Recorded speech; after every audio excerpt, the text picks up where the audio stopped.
So in education, we have the general principle called a cold call. So cold call is when a strategy teachers use that, to make sure everybody's paying attention, you just call on somebody randomly, okay? It's like just call on people randomly, and that's how you know they're paying attention. Is that what you didn't do now? You can't to the wrong place.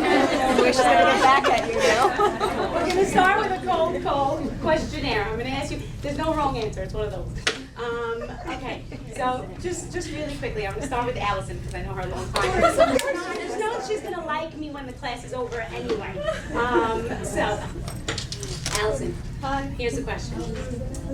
Are you waiting for Mashiach? Yes. Yes, great. She answered confidently, I like that. So when do you think he's coming? Right now. Great answer. Right now would be great because there's a lot I don't want to do this week, so. I'm in. Okay, right now would be awesome. How do you know he's coming right now? I don't know. You don't know. Okay, very good. Let's try someone else. Michelle. Are you waiting for Mashiach, Michelle? Yes. Okay, when do you think he's coming? I honestly have no idea. Okay, you have no idea. So how do you know that you're waiting for him? Like, if you don't know when he's coming, are you really waiting for him? I'm waiting, I just don't know when he's getting here. Okay. Okay, last one. I'm going to bother my kid. Camille. Camille, are you waiting for Mashiach? Yeah, Okay, when do you think he's coming? no clue. No clue. Okay, but you're still waiting, but you don't know when he's coming. Yeah, It's a little confusing, no? very. Okay. Is it normal to be a little skeptical? Okay. Huh? Is it normal to be a little bit skeptical? Because, Absolutely. like, we have, I mean, if I don't believe that Mashiach is coming, then it means I'm violating one of the Rambam. Okay, so we're going to slow down. No, she's Also my kid. but it's like we keep saying for generations we're waiting and waiting and waiting, Good. and yet nothing's happening. So when do we know? Good, great, okay. So let's rewind and let's take it down a little bit to just practical, into practical terms. So let's say I bumped into you on Norwood Avenue, right? And you said to me, I'd love for you to come by this week. And I say, okay, maybe I'll come by. Maybe I'll come by sometime this week. And we just leave it like that, open-ended. Maybe I'll come. And Sunday comes, and Monday comes, and Tuesday comes, and on Wednesday, I walk in to your house, I knock on the door, and I go, hello, hello. And you say, oh, Rachelle. And I say, were you waiting for me? So really, were you waiting for me? Maybe. Technically, maybe you were waiting for me because you're there. But the sense of not knowing when I'm coming, are you really waiting or aren't you waiting? Okay, what does that really mean? Am I waiting or am I not waiting? And so it's a confusing thing that we have over here when we say we're waiting for Mashiach, but we really have no sense of when Mashiach is coming. So what does that mean, I'm waiting for Mashiach? So I'm going to direct you to the first source. And again, the source sheet, if you don't have one or if it's intimidating, if you want one, I'm going to leave a file over here. We're going to look at the first source. And it's famous Gemara. And maybe we don't know it from the Gemara, but most people know this concept. So it says, Amar Rabba b'sha'ah shemachnisin adam ledin. Rabba says that when a person is brought to judgment, meaning after 120, when the person goes up, they say to him, they ask him a series of questions, and they ask him the following questions. So I'm not here to comment on whether this is to be taken literally or not literally. We're just going at it from the text. So you say to him, they say to him, Nasata v'natata be'emunah, did you deal in business honestly? Kavata yitim la Torah, did you designate time to learn Torah? Asakta b'pirya v'rivya, did you try to have children, grandchildren? And Tzipita liyeshua, did you wait for salvation? I bolded it in the English and in the Hebrew. Okay, did you wait for salvation? This is one of the questions that we get asked after 120. And it's a little bit of a weird question because if they're going to ask me, oh, did I wait for the Yeshua? I could just say, well, I was on earth, wasn't I? So I'm technically waiting because I was there, right? So I was there, so I was waiting, okay? But it's not necessarily true that I was waiting. How do I know that I was waiting? So let's change our perspective a little bit on the example, okay? Let's say I bumped into you in Norwood Avenue and you said, I'd love for you to come by sometime this week. And I said to you, okay, that sounds great. I'm going to come by Wednesday at 12. And now it's Wednesday at 11:58, and I knock on your door, and you open the door, and I say, hey, were you waiting for me? And you say, Of course. of course I was waiting for you. Not even gonna say I was waiting for you, you're gonna say I was what?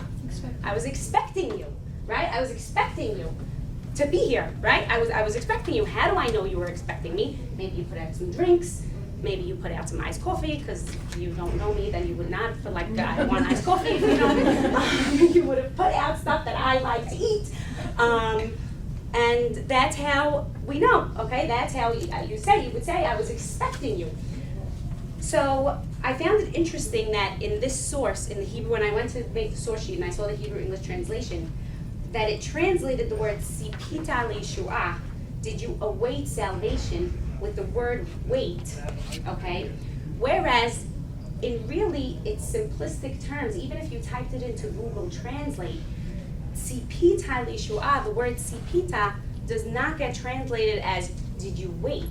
It gets translated as did you expect, did you anticipate, okay? Which is a very different verb than did you wait, right? If I'm expecting something, I'm taking steps to show that I'm expecting it, to show that I'm waiting for it. Waiting gives us more of a passive feel, and expecting, anticipating, gives us more of an active feel. I'm actually doing something to show that I'm waiting, right? And so when we get asked after 120, quote unquote, get asked, did you wait for redemption? It's really asking us, were you expecting Mashiach? Is it something that you were expecting? Is it something that you were anticipating? And it's a difficult question to answer, because we don't really know. We really have to look inside ourselves and say, am I expecting Mashiach? Am I anticipating Mashiach? I don't know, right? So let's move on a little bit, so that we can dissect the question a little bit more and understand what we're even talking about. So I know from years of teaching high school classes that the concept of Mashiach, the times of Mashiach, for some people can be very scary and threatening. It makes them very nervous. Talk about times of Mashiach, talk about Acharit Hayamim, it's something very intimidating. For other people, they're kind of just obsessive about it. Like, so what's it going to be like? What's it going to be like? They just really want to know every detail of what it's going to be like, okay? And that, both of those approaches create a disconnect between us and the coming of Mashiach, because either I'm scared, so I'd rather not think about it, okay? Or I really have no idea what it's going to be like, so I'd rather not think about it, right? So let's go over just basics. You could give many, many, many classes on this topic, but for today we're just going to look at the approach of the Rambam in terms of the times of Mashiach, okay? So before I even read source number 2, we just need to note that the Rambam states very clearly that it's never worth it to obsess over the coming of Mashiach, what it's going to be like. Many people write about it, they write books, they write paragraphs, they have opinions, but it's never worth obsessing over. The Rambam writes clearly, he says people who, they are thinking too much into it, they're too involved in it, they don't really, it's not getting them any closer to Hashem.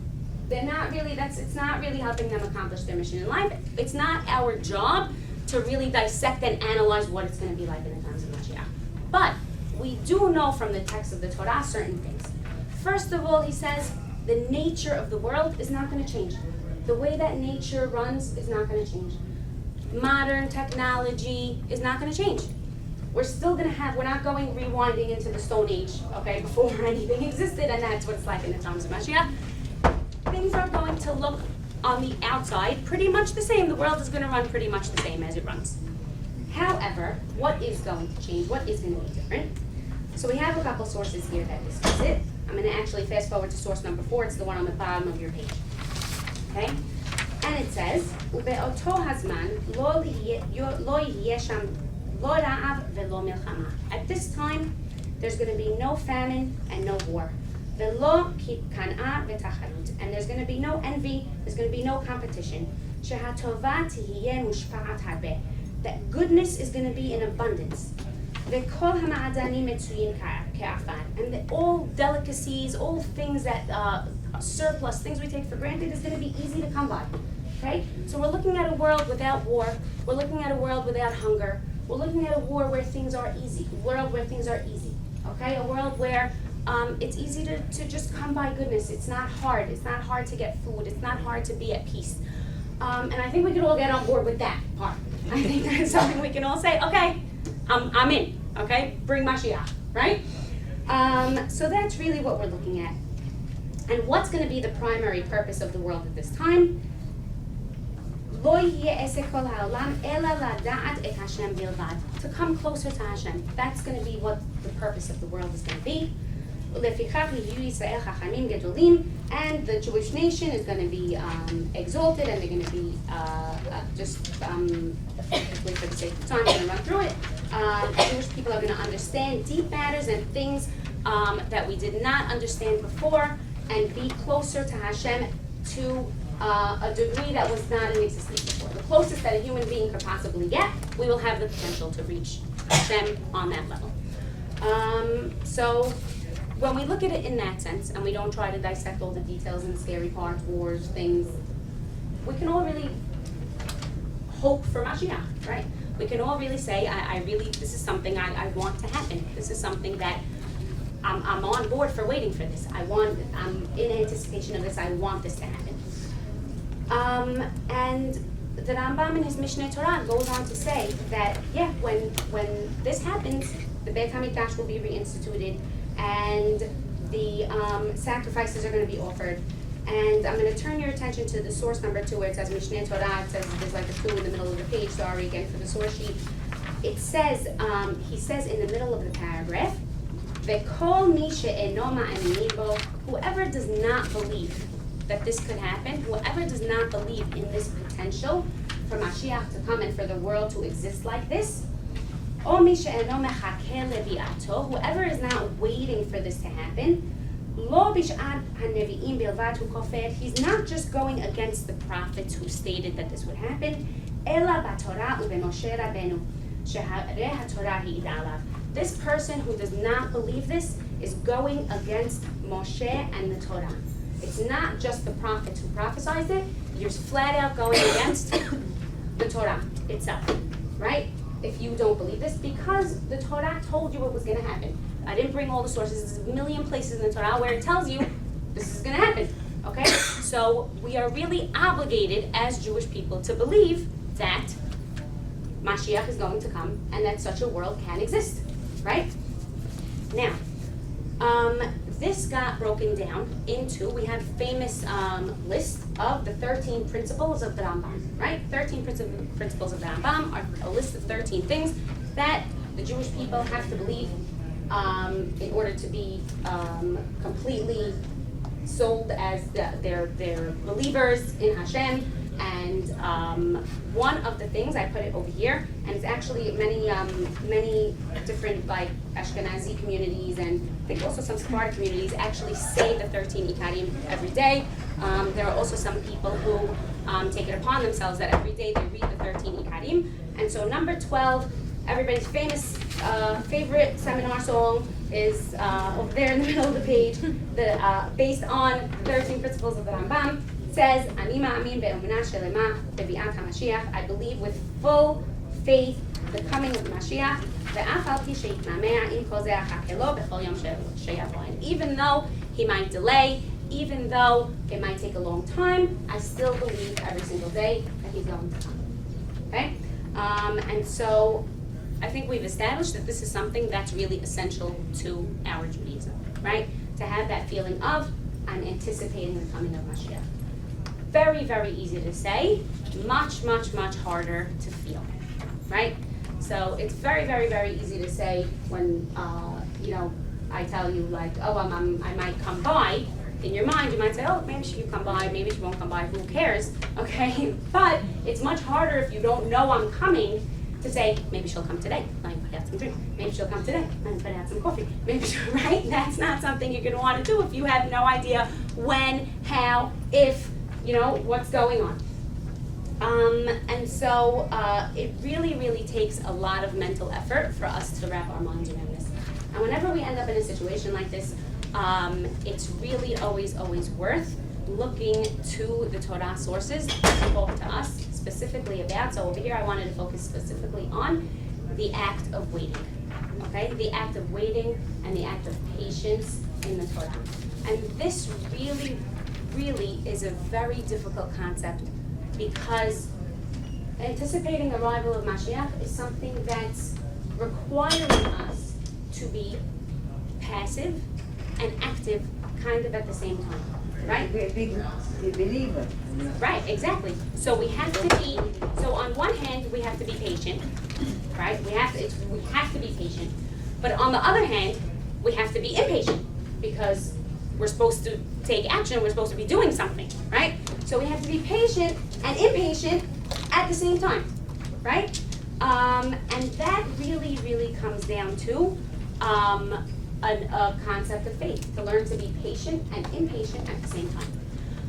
I'm going to give you a very practical, real-life example because lately when I give class, it's very hard for me not to discuss my last few months.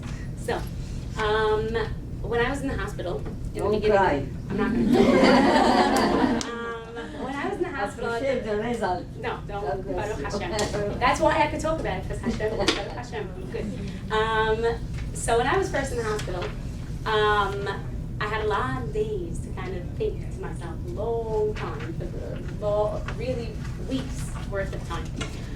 And I was used to living a very fast life, right? Everything was like, drive the car, go to work, pick up the kids, make the dinner, okay, constant moving, constant running, all the time, very, any working mommy will tell you, working mom life is a fast life, right? It's like, you're running all the time. And then for me, all the time, right? For me, things really, really stopped, right? And I was living a very slow life, right? Everything takes time. Test results take time. Getting better takes time. Walking up the steps takes time. Everything takes time. It was this really very extreme transition into a slow moving life. And for me, I really had to learn the act of patience. Patience with myself, patience with the doctors, patience with the nurses, patience with Hashem, right? And really being able to wait and trust and wait and believe all the time, waiting, when's it coming, when's it gonna happen, every single day, all the time. When am I gonna feel better? When are they gonna have my medicine? When can I start? When can I leave? Okay, all the time. And it really hit me very hard, going from a fast life to a very slow life. And for me now, it's a huge eye-opener because when I'm sitting in traffic, I don't care. I'm sitting there saying, okay, it's gonna take 2 more minutes. Okay, so what's 30 seconds? Who cares? Guy's not moving. No. All right, okay. I do it also sometimes. I sit there, I spaced out. I don't know. I didn't go, right? And it really taught me the act of patience, and especially patience with Hashem. And I think that that's very much our anticipation of Mashiach really brings about that same feeling of this patience with God, right? Patience with God is really about saying, I believe it's going to happen, but I also believe that it's not going to happen 1 minute before Hashem says it's going to happen. And we have all kinds of examples like this, and anyone who's had a baby knows that baby's not coming 1 second before Hashem says it's coming, not a minute. You could do whatever you want to do, try all the wives' tales and all those things, but that baby is not being born not 1 minute before Hashem says that baby's being born. And the Chachamim even mention this. There's a passage in the Gemara that talks specifically about if a wedding is delayed on the day for whatever reason, that's because Hashem said, nope, they were supposed to get married at this exact time. 1 hour later, 2 hours later, 3 days later, whatever it was. There's specific times for everything, and we need to. But at the same time, we need to be active.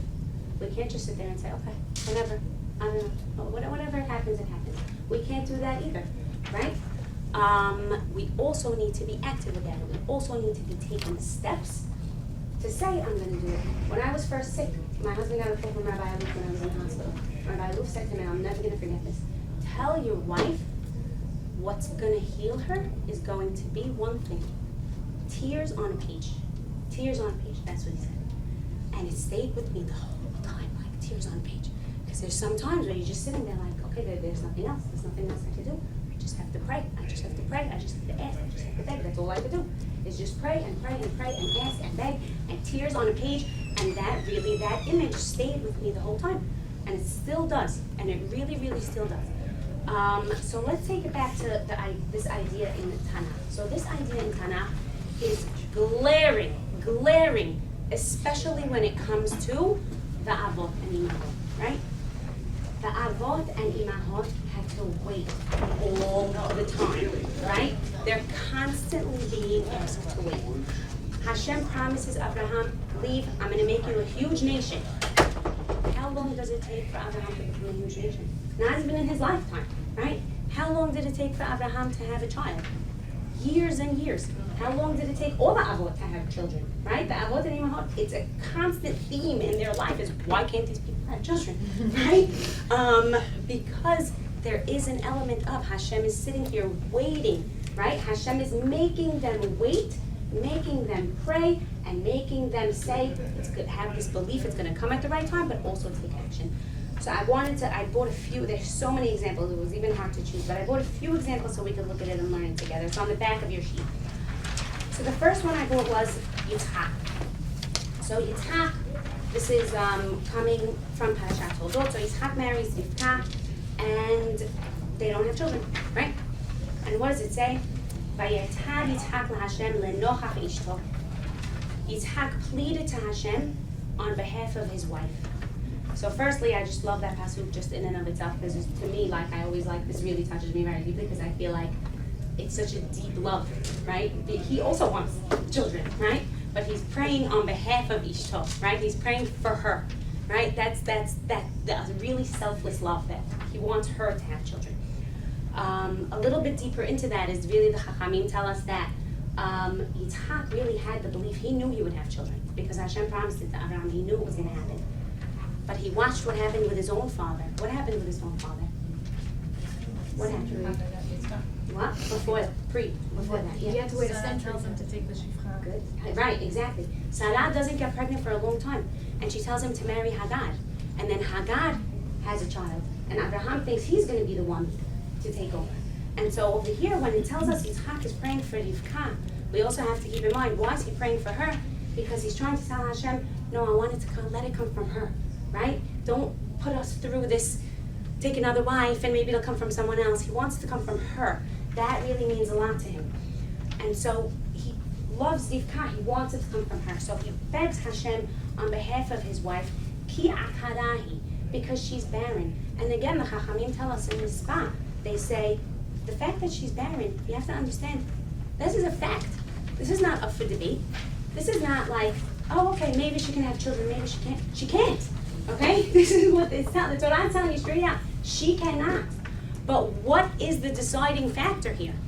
Yitzhak's prayer, okay? Yitzhak's prayer is what reverses the barrenness. He said, the Torah tells us she's barren. She can't. It's someone who's barren means they cannot. They cannot. At this age, we're talking, she's already 80, 90 years old. I mean, Right, that's already set up. But so what reverses that pattern is Yitzchak's tefillah. What reverses the pattern is his prayer. And what happens? Vayated lo Hashem, and Hashem answers him. Hashem answers Yitzchak's prayer. The Torah is telling you straight up, answering him, and what happens? Vatahad Rivka ishto, and she gets pregnant. Okay, and so we see here that while he has the emunah, he knows it's going to happen. He still prays because he wants it to happen now, and he wants it to happen for her. There's this really beautiful combination of the emunah, but also the hishtadlut, but also the I'm going to do something to help myself. I'm going to do something to help my family in this situation. Next source, Yaakov waiting for Rachel, right? Famous love story here. ויעבוד יעקב ברחל 7 שנים, והיו בעיניו כימים אחדים ואהבתו אותם. Yaakov works for Rachel for 7 years, but they were like just a few days because he loved her so much. Okay? Also a beautiful pasuk. If you were to read this as a skeptic, what would you say? Really? Yeah, no way. No way. When you're waiting for something, it feels like forever. Okay? When you're waiting for something good, okay, it feels like you can't, how long is it going to be, right? You count down days to a vacation. You're counting down days to the birth of a child. It feels like they're dragging out. When it's coming, you feel like it's dragging when you're waiting for something good. So how could it be that for him it was just a couple of days because he loved her so much? So what's that logic? Why was it just like a few days for him? Anyone have any thoughts on that? I just have like a little comment. Like let's say you work. Let's say you do all your Yishtab, you wait for Mashiach all your life, and then you're at your deathbed, and he doesn't come. Does it mean like you worked your whole life? No, for you nothing? did exactly like what you were supposed to do. Exactly. But like you said, you were waiting until he would come. Right, but we'll get to that then. Now I'm gonna stick to this. Okay, so Yaakov is working for Rachel for 7 years, and it seems like just a few days to him. So I read a beautiful article, I think it was by Rabbi Sachs, and I tried to Google it like crazy and I still couldn't find it, but it's something that stayed in my head. And he says, why was it like so quick to him? Because Yaakov, when he first met Rachel, he understood that it wasn't the right time for him to marry her.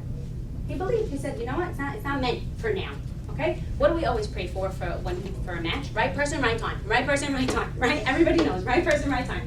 So he knew, this is not the right time. This is not the right time. He has to work for 7 years, and he took that as, okay, it's coming from Hashem, I have to work for 7 years. Why? Because he took it as an opportunity to improve himself. He took these 7 years as, okay, I'm a young guy, I'm unestablished, I'm gonna take these 7 years, I'm gonna work on myself, I'm gonna improve myself, I'm gonna do so much, I'm gonna be the best version of myself that I can be, and then in 7 years I'm gonna be ready. I'm gonna be ready really to marry her, and that's why it passed quickly. Because he gave purpose to the 7 years. He gave purpose to all of those days. He said, no, this is perfect because I want to be a person who's worthy of her, and I'm not worthy of her right now. But if I sit and work on myself for these 7 years while I'm working for Lavan, then I'm going to be worthy, right? So he took action during the 7 years. He didn't just sit and wait like how many days passed and cross them off the calendar. He made it into an active waiting. He made it into something where he was anticipating it, but he was really doing it for himself also, okay? So he took it as, I'm waiting, but let me make this meaningful, right? Let me make the waiting meaningful so that when the right time comes, it's gonna be better than ever. It's gonna be unbelievable. It's gonna be exactly what it's supposed to be, right? Yosef, right? Yosef is in jail, and Yosef has no way out, right? When you think about it. When Yosef is placed in jail, right? He's stuck. And we have the famous scene where the butler and the baker come and they talk to him about their dreams and he interprets their dreams. And before that scene, okay, before they have the dreams, what do we get told by the Torah? In Bereshit Lamed Tet Kaf Gimel. The chief jailer didn't supervise anything Yosef had to do with. He put him in charge of a bunch of the other prisoners, and he didn't supervise anything. Why? Because it was clear that Hashem was with him, and whatever Yosef did, Hashem was with him. Okay? So no one needs to even look at Yosef, no one needs to talk to him, no one needs to supervise him, because Hashem's with him. Very clear to even the outsiders. But then what happens? After Yosef interprets all the dreams, he tells the butler, when you go back to Paro's palace, okay, you're going to be released from jail, you're going to go back to Paro's palace. Please tell him, remind him, tell him I met this Jew, and say my name to him, get me out. And what happens in Bereshit Mem Kaf Gimel? This is how the parasha ends. It's like this big suspense to the next week. But the butler, he didn't think of Yosef, he forgot, right? He forgot him, and it's like a double language. Not only he didn't remember him, and he forgot, okay? He didn't remember him, he forgot him. And Yosef still waits 2 more years after that until Paro has his own dreams, and then suddenly he remembers, right? What can we glean from this? Yosef did his hishtadlut. He told him try to remember. But he was not coming out of prison not one day before Hashem saw him had fun. He wasn't coming out because the butler reminded Paro. That's not why. Okay? It's because Hashem decided to start right fun. Hashem decided this. But Yosef didn't sit there and do nothing.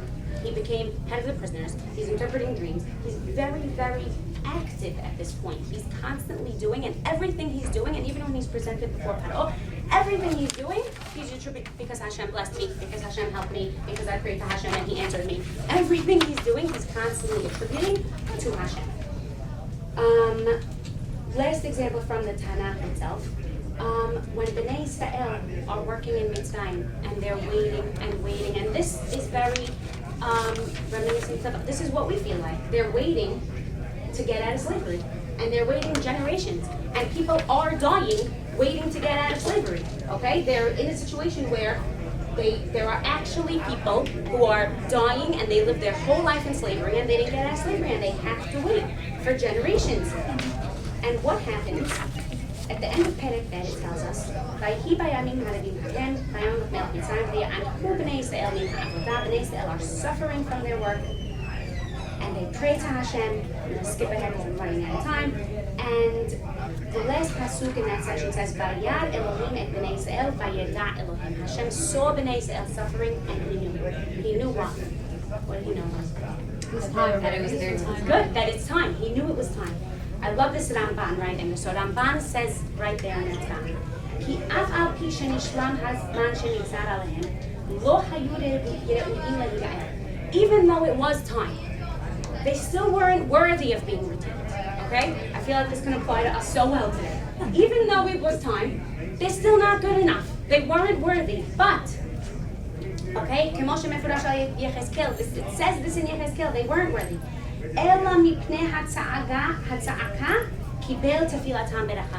But because they were crying out to Hashem in these Pesukim, because they were begging, Hashem said, you know what? I'm going to save you anyway. Okay? So the time came. And really it wasn't time because they weren't good enough. But they cried and they yelled and they begged. And Hashem said, okay, you cried and you yelled and you begged. I'm just going to take all the calculations, the sins. Are they worthy? Aren't they worthy? Just because they're crying and begging, Hashem said, okay, fine. I got it. That's it. I know that I can take them on it. Because if you're going to have a Teddy, He says it's going to be a time. He says, and He takes them anyway. And so let's talk practical. How can we, every day, make Hashem understand that we're anticipating Mashiach? Not just how can we make Hashem understand, how can we ourselves really anticipate Mashiach? How can we say, I'm really, I genuinely want to feel like I'm waiting for Mashiach, right? So we have a few things we can do. Number one, we speak it, right? We say it. So in the Siddur every day in the Amidah, when we say Et Samach David Avicha Meherat Hatzmiach, the seed of David HaMelech, make it blossom quickly, make it bloom quickly. So like we said before, if you plant something, however long it takes to grow, that's how long it takes to grow. There's no like magic formula that's good, but there is. Like right? even if it's not in your lifetime, you say, I believe it'll happen even if I'm not alive. Exactly. But we ask Hashem, make it go faster. It's okay to ask Hashem, make it go faster. Bring it faster. Okay? Please bring it faster. We need to feel it. When we hear, personally, this is something I put into practice. When I hear horrible news, and it's impossible not to hear horrible news, you open up the Google and there's 17 horrible headlines that you don't even want to know about, right? When I hear bad news or difficult things that are difficult to stomach in this world, right? What do I say?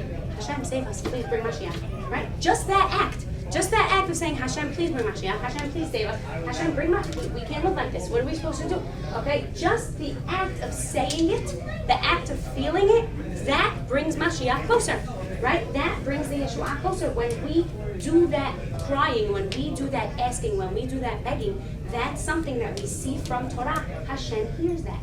Hashem brings it closer. When you want something, you have to ask. right? You can't just sit around and wait. If you want me to come over, you have to say, Rachelle, I want you to come over for lunch. Please come Wednesday at 12, right? Come by sometime. It'd be nice. It's not the same, right? Everyone knows that's a finvite, fake invite. Okay? You don't want to do that. We're not doing a finvite for Mashiach, right? It has to be genuine. It has to be, please, Hashem, bring him. Every day we can say, Hashem, bring him. And the Rabbanim say there's a few ways. You know, some people wake up and they say today's the day. And some people don't have that ability. It's not in their mentality, which is fine. We're all built differently. Some people wake up and say, maybe it's today. Also good. Okay? Just by saying maybe today's the day. Other people need to get up and just say, please Hashem, just let it be. Okay? Regardless of what's happening mentally, please Hashem, let it be today. And so by putting this into practice, verbalizing. I started so late. They're all there. This is what happened. This is what happened. He's crying. He's anticipating the arrival of the Okay, I just want to end with this last three words. I'm not even going to read the whole pasuk. It tells us in Yeshayahu. It tells us, Ashrei kol chokei lo. What does that mean? Lucky, fortunate are the people who wait for Hashem. Why are people who wait for Hashem so lucky? Because there's such a purpose in life, right? There's such a meaning to their lives. They're able to say, I'm not okay with how things are. Things need to be better. Hashem needs to save us. What our job is not just to ask for Mashiach, right? It's to create an environment in which Mashiach can thrive, right? We're supposed to create an environment of love and peace and kindness that's going to bring Mashiach. So those of us who are able to say, I really believe in the coming of Mashiach and I'm going to actively wait for him, that means I'm going to ask for him and I'm going to create an environment in which Mashiach can come. Amen.